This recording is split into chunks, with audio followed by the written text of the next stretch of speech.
고난 너머에 더 큰 고난이 기다린다 할지라 오직 하나님만을 신뢰하십시오. 여러분의 영혼의 시력이 회복되기를 마음이 없는 분에게 시청자가 아니라 우리는 예배자가 되어야 됩니다. 샬롬, 하나님께서 복되게 하신 토요일입니다.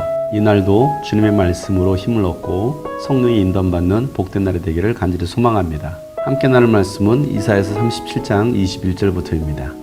아모스의 아들 이사야가 히스기야에게 사람을 보내어 이렇게 말하였다. 주 이스라엘 하나님께서는 임금님께서 아시리아 왕 사네립의 일 때문에 주님께 올린 그 기도를 들으셨다고 말씀하셨습니다. 아시리아 왕을 두고 주님께서 다음과 같이 말씀하셨습니다. 처녀딸 시온이 너 사네립을 경멸하고 비웃는다. 딸 예루살렘이 오히려 물러나는 너의 뒷모습을 보며 머리를 흔든다. 내가 감히 누구를 모욕하고 멸시하였느냐? 내가 누구에게 큰 소리를 쳤느냐? 이스라엘의 거룩하신 분께 내가 감히 너의 눈을 부릅떴느냐? 내가 종들을 보내어서 나 주를 조롱하며 말하였다. 내가 수많은 병거를 몰아 높은 산 이 꼭대기에서 저 꼭대기까지 레바논의 막다른 곳까지 깊숙이 들어가서 키 큰 백향목과 아름다운 잣나무를 베어버리고 울창한 숲속 깊숙이 들어가서 그 끝간데까지 들어갔고 그리고는 땅을 파서 다른 나라의 물을 마시며 발바닥으로 밟기만 하고서도 이집트의 모든 강물을 말렸다. 사네립아, 너는 듣지 못하였느냐? 그런 일은 이미 내가 오래전에 결정한 것들이고 아득한 옛날부터 이미 내가 계획한 것들이다.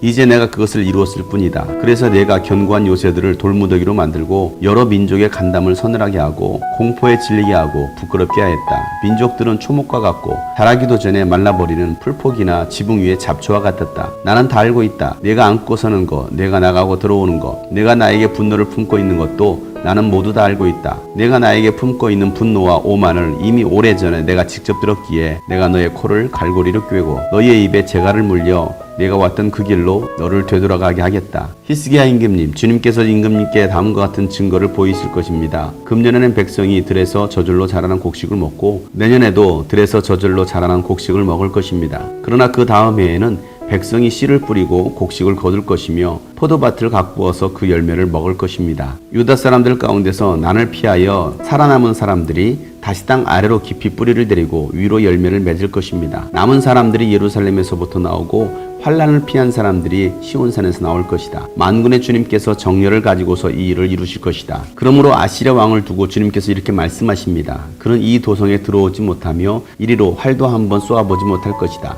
방패를 앞세워 접근하지도 못하며 성을 공격할 토성을 쌓지도 못할 것이다. 그는 왔던 길로 되돌아갈 것이고 이 도성 안으로는 절대로 들어오지 못한다. 이것은 나 주의 말이다. 나는 나의 명성을 지키게 하여서라도 이 도성을 보호하고 나의 종 다윗을 보아서라도 이 도성을 구원하겠다. 그런 다음에 주님의 천사가 나아가서 아시리아 군의 진영에서 18만 5천 명을 쳐 죽였다. 그 다음날 아침이 밝았을 때에 그들은 모두 죽은 시체로 발견되었다. 아시리아 왕 사네립은 그곳을 떠나 니느웨 도성으로 돌아가서 머물렀다. 그러던 어느 날 그가 자기 신 니스록의 신전에서 예배하고 있을 때에 그의 두 아들 아드람멜렉과 사레셀이 그를 칼로 쳐 죽이고 아라랏 땅으로 도망하였다. 그 뒤를 이어 그의 아들 에살핫돈이 왕이 되었다.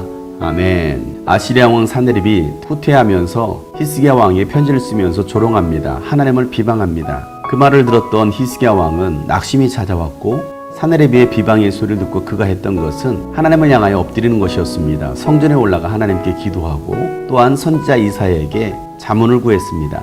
히스기야 왕은 자신의 무능함을 하나님께 아는 것입니다. 겸손하게 엎드린 것입니다. 반면 아스루 왕 사네립은 교만했습니다. 자기가 스스로 똑똑하고 힘이 있어서 온 나라를 장악했다라고 생각했던 것입니다. 자신의 힘과 군사력으로 세상을 지배했다라고 믿었던 것입니다. 그러나 이 모든 것들은 하나님께서 하신 일들이었고 하나님의 계획이었습니다.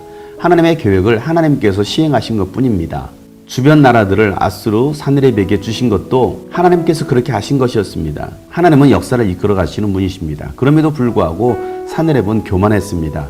그래서 하나님은 이사야 선지를 통해서 아수르를 멸망시키실 것에 대해서 말씀하십니다. 사네립의 교만을 무너뜨리고 아수르를 심판하실 것에 대해서 하나님은 말씀하십니다. 하나님은 우리의 안고 일어서는 것을 다 아십니다. 하나님의 계획하심과 하나님의 운행하심, 하나님의 일하심을 우리는 볼 수 있어야 되고 인정해야 합니다. 지금 일어나고 있는 모든 상황들도 하나님께서 하고 계심을 우리는 알아야 됩니다. 그런데 사네립은 교만하여서 하나님을 인정하지 않았습니다. 하나님의 역사를 인정하지 않았던 것입니다. 오히려 하나님을 비방하고 하나님을 비웃었습니다. 하나님을 못 오겠습니다. 하나님은 그 모든 것을 기억하셨습니다. 그리고 이제는 사내립을 치시는 것입니다. 오늘날도 세상은 교회를 비웃고 있습니다. 하나님의 이름을 모독하고 있습니다. 하나님을 향하여서 비방하고 조롱하는 그들의 말을 하나님은 다 기억하고 계십니다. 지금도 하나님은 하나님의 일을 하고 계시는 것입니다. 하나님을 조롱하고 비웃는 자들을 하나님은 그냥 내버려 두지 않으십니다. 하나님의 때가 되면 하나님께서 그들을 치십니다. 사랑하는 여러분, 오늘도 우리가 하나님의 역사를 볼 수 있어야 됩니다. 우리는 겸손하게 하나님 앞에 엎드려야 됩니다. 우리는 하나님의 계획에 순응할 수 있어야 됩니다. 악한 자를 들어서 치시는 것도 하나님이 하시는 일입니다. 때로는 하나님께서 악한 왕을 세우시기도 하십니다. 악한 정치인들을 세우시기도 하십니다. 그것 또한 하나님께서 하시는 일들입니다. 그저 하나님의 도구일 뿐입니다.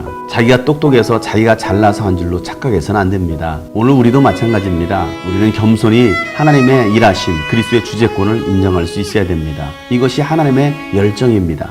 하나님은 오늘도 하나님의 열정을 가지고서 일하고 계십니다. 악한 자는 반드시 심판하십니다. 그리고 하나님은 그들의 손에서 하나님의 사람들, 하나님의 백성을 구원하십니다. 오늘 이 말씀을 통해서 혹시 내가 교만하지는 않았는지, 내가 하고 있는 이 모든 일들이 내 힘으로 내 능력으로 하고 있다라고 생각하지는 않은지 다시 내 자신을 돌아보고 겸손하게 하나님의 역사, 하나님의 일하심을 우리 인정하고 하나님이 일하시는 그 현장에서 함께 일할 수 있는 저와 여러분 되기를 간절히 소망합니다.